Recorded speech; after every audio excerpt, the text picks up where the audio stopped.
তুফান সাফল্যের মাঝে বাংলাদেশ ও কলকাতায় একাধিক সাক্ষাৎকার দিয়েছেন ছবির পরিচালক রায়হান রাফি। তিনি জানিয়েছিলেন কলকাতার সুপারস্টার জিতের মতো দেবকে নিয়েও চলচ্চিত্র বানাতে যাচ্ছেন। প্রস্তাবটা নাকি ভারতীয় দুই সুপারস্টারের কাছ থেকেই রাফি পেয়েছেন।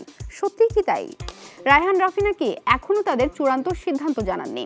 এই প্রসঙ্গে জিতের মুখে কুলুপ, কিন্তু দেব বিষয়টি নিয়ে তার প্রতিক্রিয়া জানিয়েছেন।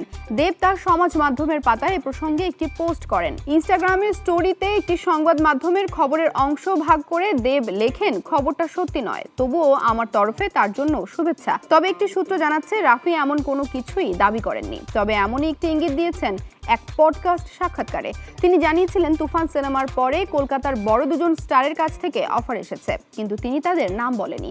এই মুহূর্তে ওপার বাংলায় দুই বড় স্টার দেব ও জিৎ, আর স্পষ্টতই রাফি সেদিকে ইঙ্গিত করেছেন বলে মনে করেছেন চলচ্চিত্র সংশ্লিষ্টরা। তাছাড়াও তুফান ছবির মুক্তি উপলক্ষে কলকাতায় গিয়ে রাফি জানিয়েছিলেন এপার বাংলার সুপারস্টারদের সঙ্গে তিনি কাজ করতে ইচ্ছুক। তবে আগামী দিনে রাফির ছবিতে দেব বা জিৎ থাকবেন কিনা তা জানার জন্য অপেক্ষা করতে হবে।